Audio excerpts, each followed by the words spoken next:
This is kind of awkward. I'm doing a reading of Midnight Sun by Stephenie Meyer, and I'm making this as like an audiobook sort of thing for when I can't read to you like in person. Like I said, Midnight Sun by Stephenie Meyer. It is very big. Midnight Sun, Chapter 1, First Sight. This is the time of day when I most wished I were able to sleep.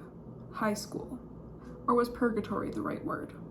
If there were any way to atone for my sins, this ought to count towards a tally in some measure. The tedium was not something I grew used to. Every day seemed more impossibly monotonous than the last. Perhaps this could even be considered my form of sleep, if sleep was defined as the inert state between active periods. I stared at the cracks running through the plaster in the far corner of the cafeteria, imagining patterns into them that were not there. It was one way to tune out the voices that babbled like the gush of a river inside my head. Several hundred of these voices I ignored out of boredom. When it came to the human mind, I'd heard it all before and then some. Today, all thoughts were consumed with the trivial drama of a new addition to the small student body. It took so little to work them up. I'd seen the new face repeated in thought after thought from every angle. Just an ordinary human girl. The excitement over her arrival was tiresomely predictable. It was the same reaction as one would get from flashing a shiny object at a group of toddlers. Half the sheep-like males were already imagining themselves infatuated with her, just because she was something new to look at. I tried harder to tune them out. Only 4 voices did I block out of courtesy rather than distaste. My family, 2 brothers and 2 sisters, who were so used to the lack of privacy in my presence that they rarely worried about it. I gave them what I could. I tried not to listen if I could help it. Try as I may, I knew. Rosalie was thinking, as usual, about herself. Her mind was a stagnant pool with few surprises. She'd caught sight of her profile in the reflection of someone's glasses, and she was mulling over her own perfection. No one else's hair was closer to true gold. No one else's shape was quite so perfectly an hourglass. No one else's face was such a flawless, symmetrical oval. She didn't compare herself to the humans here. That juxtaposition would have been laughable, absurd. She thought of others like us, none of them her equal. Emmett's usually carefree expression was crumpled with frustration. Even now, he ran one enormous hand through his ebony curls, twisting the hair into his fist. Still fuming over the wrestling match he'd lost to Jasper during the night. It would take all his limited patience to make it to the end of the school day to orchestrate a rematch. Hearing Emmett's thoughts never felt intrusive, because he never thought one thing that he would not say aloud or put into action. Perhaps I only felt guilty reading the others' minds because I knew there were things inside that they wouldn't want me to know. If Rosalie's mind was a stagnant pool, then Emmett's was a lake with no shadows, glass clear. And Jasper was suffering. I suppressed a sigh. Edward. Alice called my name in her head and had my attention at once. It was just the same as having my name called aloud. I was glad my given name had fallen out of style in the last few decades. It had been annoying in the past. Anytime anyone thought of any Edward, my head would turn automatically. My head didn't turn now. Alice and I were good at these private conversations. It was rare that anyone caught us. I kept my eyes on the lines in the plaster. "How was he holding up?" she asked me. I frowned. Just a small change in the set of my mouth. Nothing that would tip the others off. I could easily be frowning out of boredom. Jasper had been still for too long. He wasn't performing human tics the way we all must, constantly in motion so as not to stand out, like Emmett pulling at his hair, Rosalie crossing her legs first one way, then the next, Alice tapping her shoes against the linoleum, or me, moving my head to stare at different patterns in the wall. Jasper looked paralyzed, his lean form ramrod straight. Even his honey hair seemed not to react to the air wafting from the vents. Alice's mental tone was alarmed now, and I saw in her mind that she was watching Jasper in her peripheral vision. Is there any danger? She searched ahead into the immediate future, skimming through visions of monotony for the source behind my frown. Even as she did so, she remembered to tuck one tiny fist under her sharp chin and blink regularly. She brushed a tuft of her short, jagged black hair out of her eyes. I turned my head slowly to the left, as if looking at the bricks of the wall, sighed, and then turned to the right, back to the cracks on the ceiling. The others would assume I was playing human. Only Alice knew I was shaking my head. She relaxed. Let me know if it gets too bad. I moved only my eyes, up to the ceiling, and back down. Thanks for doing this. I was glad I couldn't answer her aloud. What would I say? My pleasure? It was hardly that. I didn't enjoy tuning into Jasper's struggles. Was it really necessary to experiment this way? Wouldn't the safer path be to just admit that he might never be able to handle his thirst as well as the rest of us could, and not push his limits? Why flirt with disaster?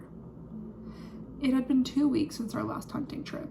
That was not an immensely difficult time span for the rest of us.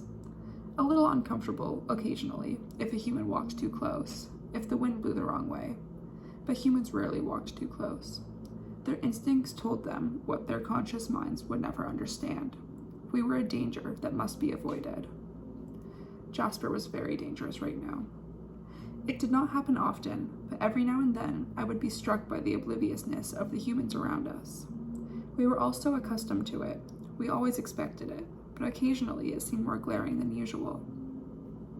None of them noticed us here, lounging at the battered cafeteria table, though an ambush of tigers sprawled in our places would be less lethal than we were. All they saw were 5 odd-looking people, close enough to human to pass. It was hard to imagine surviving with senses so incredibly dull. At that moment, a small girl paused at the end of the closest table to ours, stopping to talk to a friend. She tossed her short, sandy hair, combing her fingers through it. The heaters blew her scent in our direction. I was used to the way that scent made me feel, the dry ache in my throat, the hollow yearn in my stomach, the automatic tightening of my muscles, the excess flow of venom in my mouth. This was all quite normal, usually easy to ignore. It was harder just now, with the reaction stronger, doubled, as I monitored Jasper. Jasper was letting his imagination get away from him. He was picturing it, picturing himself getting up from his seat next to Alice and going to stand beside the girl. Thinking of leaning down and in, as if he were going to whisper in her ear, and letting his lips touch the arch of her throat. Imagining how the hot flow of her pulse beneath the weak barrier of her skin would feel under his mouth. I kicked his chair. He met my gaze, his black eyes resentful for a second, and then looked down. I could hear the shame and rebellion war in his head. Sorry, Jasper muttered. I shrugged. You weren't going to do anything, Alice murmured to him, soothing his mortification. I could see that. I fought back the frown that would give her lie away. We had to stick together, Alice and I. It wasn't easy, being the freaks among those who were already freaks. We protected each other's secrets. It helps a little if you think of them as people, Alice suggested, her high, musical voice racing too fast for human ears to understand. If any had been close enough to hear. Her name is Whitney. She has a baby sister she adores. Her mother invited Esme to that garden party. Do you remember? I know who she is, Jasper said curtly. He turned away to stare out one of the small windows that were spaced just under the eaves around the long room. His tone ended the conversation. He would have to hunt tonight. It was ridiculous to take risks like this, trying to test his strength, to build his endurance. Jasper should just accept his limitations and work within them. Alice sighed silently and stood, taking her tray of food, her prop, as it were, with her and leaving him alone. She knew when he'd had enough of her encouragement. Though Rosalie and Emmett were more flagrant about the relationship, it was Alice and Jasper who knew each other's every need as well as their own. As if they could read minds too, but only each other's. Edward. Reflex reaction. I turned to the sound of my name being called, though it wasn't being called, just thought. My eyes locked for half a second, with a pair of large, chocolate-brown human eyes set in a pale, heart-shaped face. I knew the face, though I'd never seen it myself before this moment. It had been foremost in every human head today. The new student, Isabella Swan, daughter of the town's chief of police, brought to live here by some new custody situation. Bella. She'd corrected everyone who'd used her full name. I looked away, bored. It took me a second to realize that she had not been the one to think my name. Of course she's already crushing on the Cullens, I heard the first thought continue. Now I recognized the voice. Jessica Stanley. It had been a while since she'd bothered me with her internal chatter. What a relief it had been when she'd gotten over her misplaced fixation. It used to be nearly impossible to escape her constant, ridiculous daydreams. I'd wished, at the time, that I could explain to her exactly what would have happened if my lips and the teeth behind them had gotten anywhere near her. That would have silenced those annoying fantasies. The thought of her reaction almost made me smile. Fat lot of good it will do to her, Jessica went on. She's really not even pretty. I don't know why Eric is staring so much. Or Mike. She flinched mentally on the latter name. Her new obsession, the generically popular Mike Newton, was completely oblivious to her.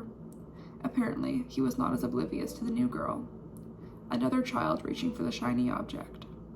This put a mean edge to Jessica's thoughts, though she was outwardly cordial to the newcomer as she explained to her the commonly held knowledge about my family. The new student must have asked about us.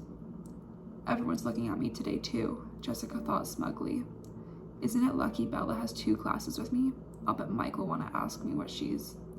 I tried to block the inane chatter out of my head before the petty and the trivial could drive me mad. Jessica Stanley is giving the new Swan girl, all the dirty laundry on the Cullen clan, I murmured to Emmett as a distraction. He chuckled under his breath. I hope she's making it good, he thought. Rather unimaginative, actually. Just the barest hint of scandal, not an ounce of horror. I'm a little disappointed. And the new girl? Is she disappointed in the gossip as well? I listened to hear what this new girl, Bella, thought of Jessica's story. What did she see when she looked at the strange, chalky-skinned family that was universally avoided? It was my responsibility to know her reaction. I acted as a lookout, for a lack of a better word, for my family, to protect us. If anyone ever grew suspicious, I could give us early warning and an easy retreat. It happened occasionally. Some human with an active imagination would see in us the characters of a book or a movie. Usually they got it wrong, but it was better to move on somewhere new than to risk scrutiny.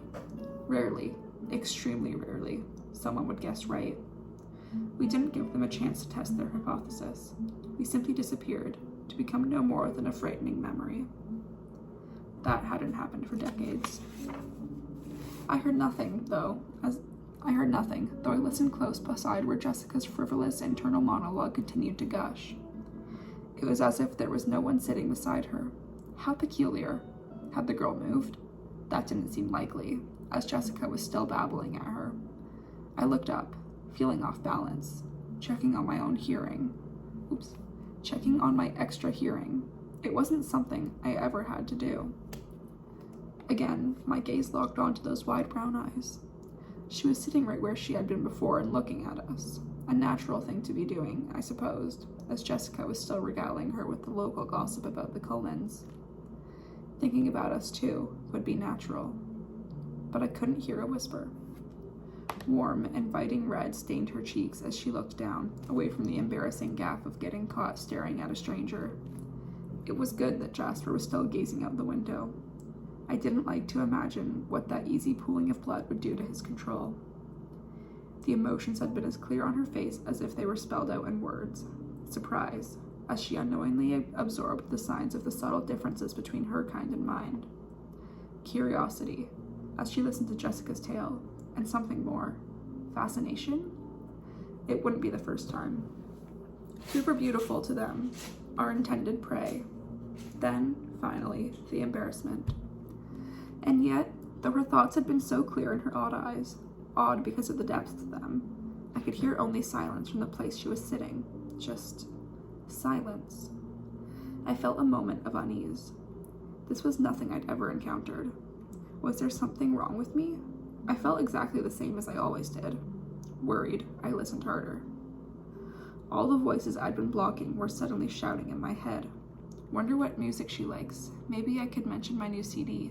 Mike Newton was thinking, 2 tables away, focused on Bella Swan. Look at him staring at her. Isn't it enough that he has half the girls in school waiting for him to... Eric Yorkie's thoughts were caustic, also revolving around the girl. So disgusting. You'd think she was famous or something. Even Edward Cullen staring. Lauren Mallory was so jealous that her face, by all rights, should be dark jade in color.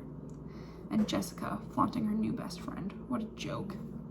Vitriol continued to spew from the girl's thoughts. I bet everyone has asked her that, but I'd like to talk to her. What's something more original? Ashley Dowling mused. Maybe she'll be in my Spanish, June Richardson hoped. Tons left to do tonight. Trig and the English test. I hope my mom, Angela Weaver, a quiet girl whose thoughts were unusually kind, was the only one at the table who wasn't obsessed with this Bella. I could hear them all. Hear every insignificant thing they were thinking as it passed through their minds, but nothing at all from the new student with the deceptively communicative eyes. And of course, I could hear what the girl said when she spoke to Jessica. I didn't have to read minds to be able to hear her low, clear voice on the far side of the long room. Which one is the boy with the reddish-brown hair? I heard her ask, sneaking another look at me from the corner of her eye, only to glance quickly away when she saw I was still staring. If I'd had time to hope that hearing the sound of her voice would help me pinpoint the tone of her thoughts, I was instantly disappointed. Usually, people's thoughts came to them in a similar pitch to their physical voices, but this quiet, shy voice was unfamiliar, not one of the hundreds of thoughts bouncing around the room. I was sure of that, entirely new. Oh, good luck, idiot, Jessica thought before answering the girl's question. That's Edward. He's gorgeous, of course, but don't waste your time. He doesn't date. Apparently none of the girls here are good-looking enough for him. She snorted quietly. I turned my head away to hide my smile. Jessica and her classmates had no idea how lucky they were that none of them particularly appealed to me. Beneath the transient humor, I felt a strange impulse, one I did not clearly understand. It had something to do with the vicious edge to Jessica's thoughts that the new girl was unaware of. I felt the strangest urge to step between them, to shield Bella Swan from the darker workings of Jessica's mind. What an odd thing to feel. Trying to ferret out the motivations behind the impulse, I examined the new girl one more time, through Jessica's eyes now. My staring had attracted too much attention. Perhaps it was just some long-buried protective instinct, the strong for the weak. Somehow, this girl looked more fragile than her new classmates. Her skin was so translucent, it was hard to believe it offered her much defense from the outside world.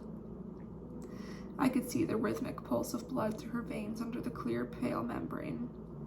But I should not concentrate on that. I was good at this life I'd chosen, but I was just as thirsty as Jasper, and there was no point in inviting temptation. There was a faint crease between her eyebrows that she seemed unaware of. It was unbelievably frustrating. I could easily see that it was a strain for her to sit there, to make conversation with strangers, to be the center of attention. I could sense her shyness from the way she held her frail-looking shoulders, slightly hunched, as if she was expecting a rebuff at any moment. And yet I could only see, could only sense, could only imagine. There was nothing but silence from the very unexceptional human girl. I could hear nothing. Why? Shall we? Rosalie murmured, interrupting my focus. I turned my mind away from the girl with a sense of relief. I didn't want to continue to fail at this. Failure was a rare thing for me, and even more irritating than it was uncommon. I didn't want to develop any interest in her hidden thoughts simply because they were hidden. No doubt when I did decipher them, and I would find a way to do so, they would be just as petty and trivial as any humans, not worth the effort I would expend to reach them. Is the new one afraid of us yet? Emma asked, still waiting for my response to his earlier question. I shrugged. He wasn't interested enough to press for more information. We got up from the table and walked out of the cafeteria. Emmett, Rosalie, and Jasper were pretending to be seniors. They left for their classes. I was playing a younger role than they. I headed off for my junior level biology lesson, preparing my mind for the tedium. It was doubtful Mr. Banner, a man of no more than average intellect, would manage to pull out. It was doubtful Mr. Banner, a man of no more than average intellect, would manage to pull out anything in his lecture that would surprise someone holding 2 medical degrees. In the classroom, I settled into my chair and let my books, props, again, they held nothing I didn't already know, spill across the table. I was the only student who had a table to himself. The humans weren't smart enough to know that they feared me, but their innate survival instincts were enough to keep them away. The room slowly filled as they trickled in from lunch. I leaned back in my chair and waited for the time to pass. Again, I wished I were able to sleep. Because I'd been thinking about the new girl when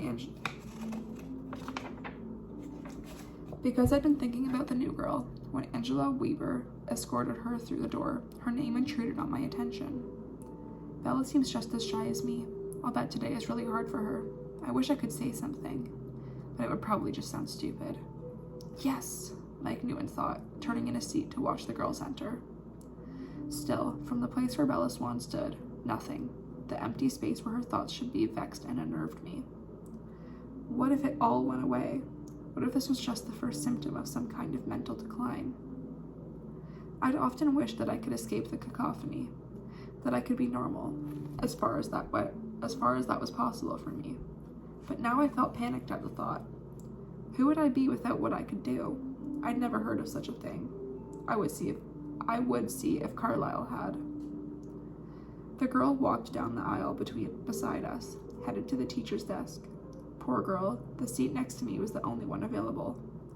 Automatically, I cleared what would be her side of the table, shoving my books into a pile. I doubted she would feel very comfortable there. She was in for a long semester, in this class at least. Perhaps, though, sitting beside her, I'd be able to flush out her thoughts' hiding place. Not that I'd ever needed close proximity before. Not that I would find anything worth listening to. Bella Swan walked into the flow of heated air that blew toward me from the vent. Her scent hit me like a battering ram, like an exploding grenade. There was no image violent enough to encompass the force of what happened to me in that moment. Instantly, I was transformed. I was nothing close to the human I'd once been. No trace of the shreds of humanity I'd managed to cloak myself in over the years remained. I was a predator. She was my prey. There was nothing else in the whole world but that truth. There was no room full of witnesses. They were already collateral damage in my mind. The mystery of her thoughts was forgotten. Her thoughts meant nothing, for she would not go on thinking them much longer. I was a vampire, and she had the sweetest blood I'd smelled in more than 80 years. I hadn't imagined that such a scent could exist. If I'd known it did, I would have gone searching for it long ago. I would have scoured the planet for her. I could imagine the taste. Thirst burned through my throat like fire. My mouth felt baked and desiccated, and the fresh flow of venom did nothing to dispel that sensation. My stomach twisted with the hunger that was an echo of the thirst. My muscles coiled to spring. Not a full second had passed. She was still taking the same steps that had put her downwind from me. As her foot touched the ground, her eyes slid toward me, a movement she clearly meant to be stealthy. Her gaze met mine, and I saw myself reflected in the mirror of her eyes. The shock of the face I saw there saved her life for a few thorny moments. She didn't make it easier. When she processed the expression on my face, blood filled her cheeks again, turning her skin the most delicious color I'd ever seen. The scent was a thick haze in my brain. I could barely think through it. My instincts raged, resisting control, incoherent. She walked more quickly now, as if she understood the need to escape. Her haste made her clumsy. She tripped and stumbled forward, almost falling into the girl seated in front of me. Vulnerable, weak, even more than usual for a human. I tried to focus on the face I'd seen in her eyes, a face I recognized with revulsion, the face of the monster inside me, the face I'd beaten back with decades of effort and uncompromising discipline. How easily it sprang to the surface now. The scent swirled around me again, scattering my thoughts and nearly propelling me out of my seat. No. My hand gripped under the edge of the table as I tried to hold myself in my chair. The wood was not up to the task. My hand crushed through the strut and came away with a palmful of splintered pulp, leaving the shape of my fingers carved into the remaining wood. Destroy evidence. That was a fundamental rule. I quickly pulverized the edges of the shape with my fingers, leaving nothing but a ragged hole and a pile of shavings on the floor, which I scattered with my foot. Destroy evidence. Collateral damage. I knew what had to happen now. The girl would have to come sit beside me, and I would have to kill her. The innocent bystanders in this classroom, 18 other children and one man, could not be allowed to leave, having seen what they would soon see. I flinched at the thought of what I must do. Even at my very worst, I had never committed this kind of atrocity. I had never killed innocents, and now I planned to slaughter 20 of them at once. The face of the monster in my reflection mocked me. Even as part of me shuddered away from him, another part was planning what would happen next. If I killed the girl first, I would have only 15 or 20 seconds with her before the humans in the room reacted. Maybe a little longer if at first they did not realize what I was doing. She would not have time to scream or feel pain. I would not kill her cruelly. That much I could give the stranger with her horribly desirable blood. But then I would have to stop them from escaping. I wouldn't have to worry about the windows, too high up and small to provide an escape for anyone. Just the door. Block that, and they were trapped. It would be slower and more difficult trying to take them all down when they were panicked and scrambling, moving in chaos. Not impossible, but there would be much more noise. Time for lots of screaming. Someone would hear, and I'd be forced to kill even more innocents in this black hour. And her blood would cool while I murdered the others. The scent punished me, closing my throat with dry aching. So the witnesses first, then. I mapped it out in my head. I was in the middle of the room, the row furthest from the front. I would take my right side first. I could snap 4 or 5 of their necks per second, I estimated. It would not be noisy. The right side would be the lucky side. They would not see me coming. Moving around the front and back down the left side, it would take me, at most, 5 seconds to end every life in this room. Long enough for Bella Swan to see, briefly, what was coming for her. Long enough for her to feel fear. Long enough, maybe, if shock didn't freeze her in place, for her to work up a scream, one soft scream that would not bring anyone running. I took a deep breath, and the scent was a fire that raced through my dry veins, burning out from my chest to consume every better impulse that I was capable of. She was just turning now. In a few seconds, she would sit down inches away from me. The monster in my head exulted. Someone slammed shut a folder on my left. I didn't look up to see which of the doomed humans it was, but the motion sent a wave of ordinary, unscented air wafting across my face. For one short second, I was able to think clearly. In that precious instant, I saw 2 faces in my head, side by side. One was mine, or rather had been, the red-eyed monster that had killed so many people that I'd stopped counting. Rationalized, justified murderers. I had been a killer of killers, a killer of other, less powerful monsters. It was a god complex, I acknowledged that, deciding who deserved a death sentence. It was a compromise with myself. I had fed on human blood, but only by the loosest definition. My victims were, in their various dark pastimes, barely more human than I was. The other face was Carlyle's. There was no resemblance between the 2 faces. They were bright day and blackest night. There was no reason for a resemblance to exist. Carlyle was not my father in the basic biological sense. We shared no common features. The similarity in our coloring was a product of what we were. Every vampire was corpse pale. The similarity in the color of our eyes was another matter, a reflection of a mutual choice. And yet, though there was no basis for a resemblance, I'd imagined that my face had begun to reflect his, to an extent, in the last 70-odd years that I had embraced his choice and followed in his steps. My features had not changed, but it seemed to me as though some of his wisdom had marked my expression. A little of his compassion could be traced in the set of my mouth, and hints of his patience were evident on my brow. All those tiny improvements were lost in the monster's face. In a few moments, there would be nothing left in me that would reflect the years I'd spent with my creator, my mentor, my father, in all the ways that counted. My eyes would glow red as a devil's. All likeness would be lost forever. In my head, Carlyle's kind eyes did not judge me. I knew that he would forgive me for this horrible act, because he loved me, because he thought I was better than this. because he thought I was better than I was. Bella Swan sat down in the chair next to me, her movements stiff and awkward, no doubt with fear, and the scent of her blood bloomed in an inescapable cloud around me. I would prove my father wrong about me. The misery of this fact hurt almost as much as the fire in my throat.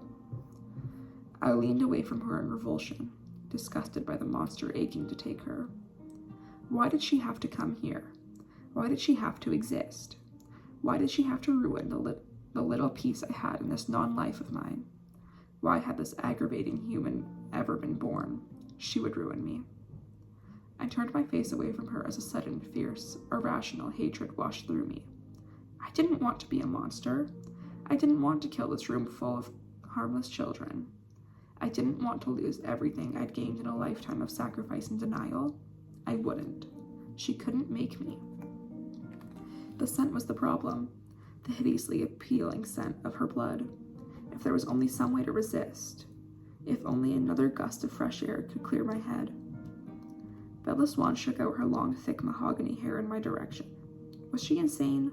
No, there was no helpful breeze, but I didn't have to breathe.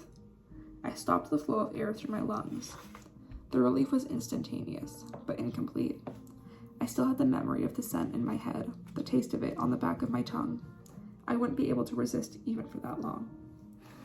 Every life in this room was in danger while she and I were in it together.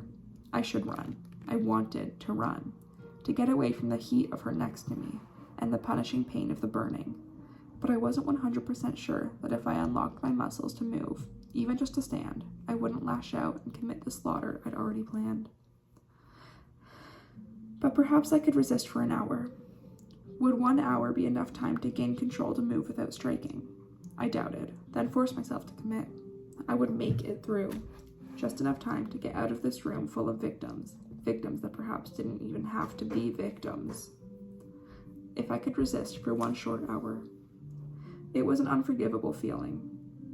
It was an uncomfortable feeling, not breathing. My body did not need oxygen, but it went against my instincts.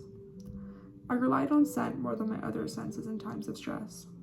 It led the way in the hunt. It was the first warning in case of danger. I did not often come across something as dangerous as I was, but self-preservation was just as strong in my kind as it was in the average human. Uncomfortable, but manageable.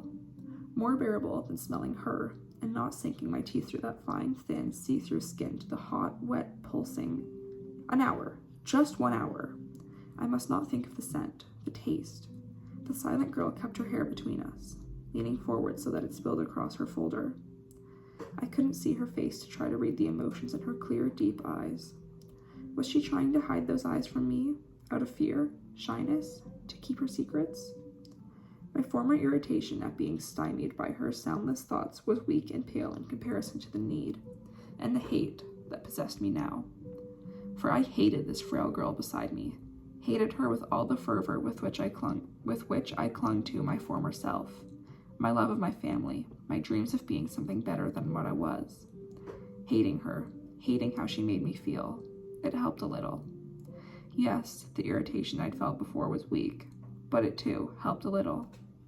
I clung to any thought that distracted me from imagining what she would taste like. Hate and irritation, impatience. Would the hour never pass? And when the hour ended, she would walk out of this room, and what would I do? If I could control the monster, make him see that the delay would be worth it, I could introduce myself. Hello, my name is Edward Cullen. May I walk you to your next class? She would say yes. It would be the polite thing to do. Even already fearing me, as I was sure she did, she would follow convent and walk beside me. It would be easy enough to lead her in the wrong direction. A spur of the forest reached out like a finger to touch the back corner of the parking lot. I could tell her I'd forgotten a book in my car. Would anyone notice that I was the last person she'd been seen with? It was raining, as usual. 2 dark raincoats heading in the wrong direction wouldn't pique too much interest or give me away. Except that I was not the only student who was aware of her today, though no one was blisteringly aware as I. Mike Newton, in particular, was conscious of every shift in her weight as she fidgeted in her chair. She was uncomfortable, so close to me, just as anyone would be, just as I'd expected before her son had destroyed all charitable concern. Mike Newton would notice if she left the classroom with me. If I could last an hour, could I last 2? I flinched at the pain of the burning. She would go home to an empty house. Police Chief Swan worked an 8-hour day. I knew his house, as I knew every house in the tiny town. His home was nestled right up against thick woods, with no close neighbors. Even had she time to scream, she would not, which she would not. There would be no one to hear. That would be the responsible way to deal with this. I'd gone more than 7 decades without human blood. If I held my breath, I could last 2 hours. And when I had her alone, there would be no chance of anyone else getting hurt, and no reason to rush to the experience, the monster in my head agreed. It was sophistry to think that by saving the 19 humans in this room with effort and patience, I would be less of a monster when I killed this innocent girl. Though I hated her, I was absolutely aware that my hatred was unjust. I knew that what I really hated was myself, and I would hate us both so much more when she was dead. I made it through the hour in this way, imagining the best ways to kill her. I tried to avoid imagining the actual act. That might be too much for me. So I planned strategy and nothing more. Once, toward the very end, she peeked up at me through the fluid wall of her hair. I could feel the unjustified hatred burning out of me as I met her gaze, see the reflection of it in her frightened eyes. Blood painted her cheeks before she could hide in her hair again, and I was nearly undone. But the bell rang, and we, how cliché, were saved. She from death, I, for just a short time, from being the nightmarish creature I feared and loathed. Now I had to move. Even focusing all my attention on the simplest of actions, I couldn't walk as slowly as I should. I darted from the room. If anyone had been looking, they might have suspected that there was something not right about my exit. No one was paying attention to me, though. All thoughts were swirled around the girl who was condemned to die in little more than an hour's time. I hid in my car. I didn't like to think of myself as having to hide. How cowardly that sounded. But I didn't have enough discipline left to be around humans now. Focusing so much of my efforts on not killing one of them had left me no resources to resist the others. What a waste that would be. If I were to give in to the monster, I might as well make it worth the defeat. I played a CD that usually calmed me, but it did little for me now.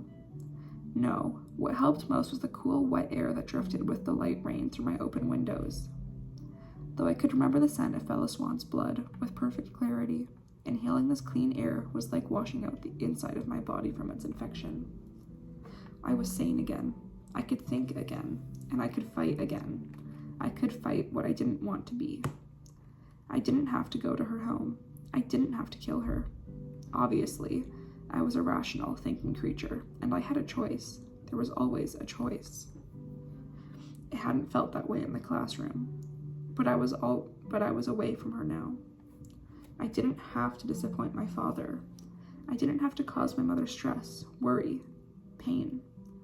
Yes, it would hurt my adopted mother too, and she was so gentle, so tender and loving. Causing someone like Esme pain was truly inexcusable. Perhaps if I avoided this girl very, very carefully, there was no need for my life to change. I had things ordered the way I liked them.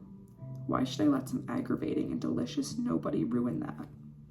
How ironic that I'd wanted to protect this human girl from the paltry, toothless threat of Jessica Stanley's snide thoughts. I was the last person who would ever stand as a protector for Isabella Swan. She would never need protection from anything more than she needed it from me. Where was Alice? I suddenly wondered. Hadn't she seen me killing the Swan girl in a multitude of ways? Why hadn't she come to my aid, to stop me, or help me clean up the evidence, whichever? Was she so absorbed with watching for trouble with Jasper that she'd missed this much more horrific possibility? Or was I stronger than I thought? Would I really not have done anything to the girl? No, I knew that wasn't true. Alice must be concentrating very hard on Jasper. I searched in the direction I knew my sister would be, in the small building used for English classes. It did not take me long to locate her familiar voice. And I was right. Her every thought was turned to Jasper, watching his small choices with minute scrutiny. I wished I could ask for her advice, but at the same time, I was glad she didn't know what I was capable of. I felt a new burn through my body, the burn of shame. I didn't want any of them to know. If I could avoid Bella Swan, if I could manage not to kill her, even as I thought that, the monster writhed and gnashed his teeth in frustration, then no one would have to know. If I could keep away from her scent. There was no reason I shouldn't try, at least. Make a good choice. Try to be what Carlisle thought I was. The last hour of school was almost over. I decided to put my new plan into action at once. Better than sitting here in the parking lot, where she might pass me and ruin my attempt. Again, I felt the unjust hatred for the girl. I walked swiftly, a little too swiftly, but there was no witnesses, across the tiny campus to the office. It was empty except for the receptionist, who didn't notice my silent entrance. Miss Cope? The woman with the unnaturally red hair looked up and startled. It always caught them off guard. The little markers they didn't understand, no matter how many times they'd seen one of us before. Oh, she gasped, a little flustered. She smoothed her shirt. Silly, she thought to herself. He's almost young enough to be my son. Hello, Edward. What can I do for you? Her eyelashes fluttered behind her thick glasses. Uncomfortable, but I knew how to be charming when I wanted to be. It was easy, since I was able to know instantly how any tone or gesture was taken. I leaned forward, meeting her gaze as if I were staring into her flat brown eyes. Her thoughts were already in a flutter. This should be simple. I was wondering if you could help me with my schedule, I said in the soft voice I reserved for not scaring humans. I heard the tempo of her heart increase. Of course, Edward. How can I help? Too young, she changed it to herself. Wrong, of course.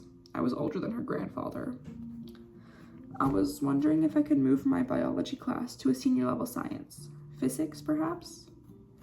Is there a problem with Mr. Banner, Edward? Not at all. It's just that I've already studied this material. In that accelerated school you all went to in Alaska, right? Her thin lips pursed as she considered this. They should all be in college. I've heard the teachers complain. Perfect 4.0s, never hesitation with a response, never a wrong answer on a test. Like they found some way to cheat in every subject.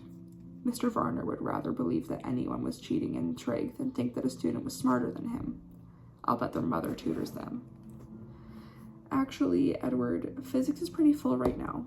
Mr. Banner hates to have more than 25 students in a class. I wouldn't be any trouble. Of course not. Not a perfect Cullen. I know that, Edward, but there just aren't enough seats as it is. Could I drop the class then? I could use the period for independent study. Drop biology. Her mouth fell open. That's crazy. How hard is it to sit through a subject you already know? There must be a problem with Mr. Banner.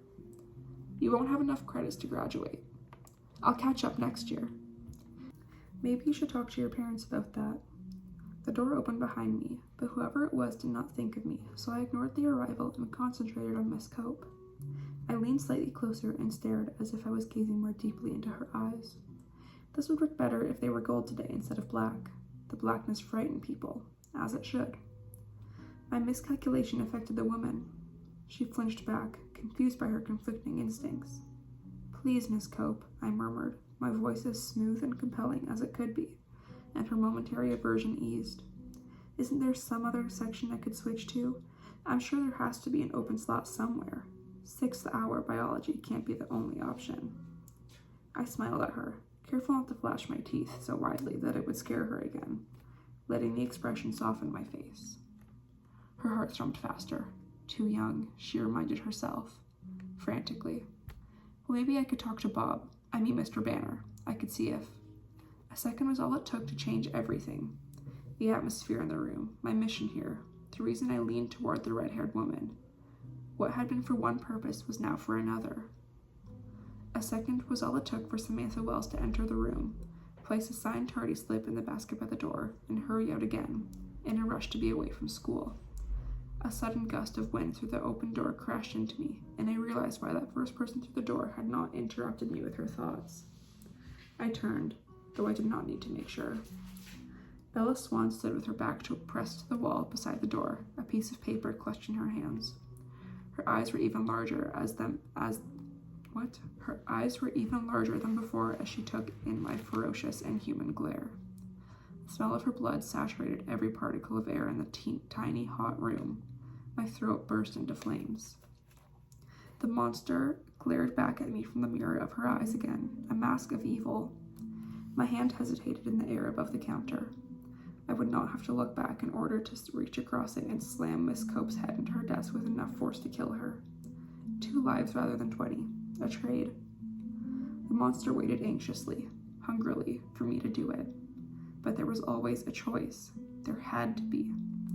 I caught off the motion of my lungs and fixed Carlisle's face in front of my eyes. I turned back to face Miss Cope and heard her internal surprise at the change in my expression. She shrank away from me, but her fear did not form into coherent words. Using all the control I'd mastered in my decades of self-denial, I made my voice even and smooth. There was just enough air left in my lungs to speak once more, rushing through the words. Never mind then. I could see that it's impossible. Thank you so much for your help. I spun and launched myself from the room, trying not to feel the warm-blooded heat of the girl's body as I passed within inches of it. I didn't stop until I was in my car, moving too fast the entire way there. Most of the humans had cleared out already, so there weren't a lot of witnesses. I heard a sophomore, DJ Garrett, notice and then disregard. Where did Cullen come from? It was like he just came out of thin air. There I go, with the imagination again. Mom always says, when I slid into my Volvo, the others were already there. I tried to control my breathing, but I was gasping at the fresh air as if I'd been suffocated. Edward? Alice asked, alarm in her voice. I just shook my head at her. What the hell happened to you? Emmett demanded, distracted for the moment from the fact that Jasper was not in the mood for his rematch. Instead of answering, I threw the car into reverse. I had to get out of this lot before Bella Swan could follow me here too. My own personal demon, tormenting me. I swung the car around and accelerated. I hit 40 before I was out of the parking lot. On the road, I hit 70 before I made the corner. Without looking, I knew that Emmett, Rosalie, and Jasper had all turned to stare at Alice. She shrugged. She couldn't see what had passed, only what was coming. She looked ahead for me now. We both processed what she saw in her head, and we were both surprised. You're leaving? She whispered. The others stared at me now. Am I? I snarled through my teeth. She saw it then, as my resolve wavered and another choice spun my future in a darker direction. Oh. Bella Swan, dead. My eyes glowing crimson with fresh blood. The search that would follow, the careful time we would wait before it was safe for us to pull out a fork and start again. Oh, she said again. The picture grew more specific. I saw the inside of Chief Swan's house for the first time.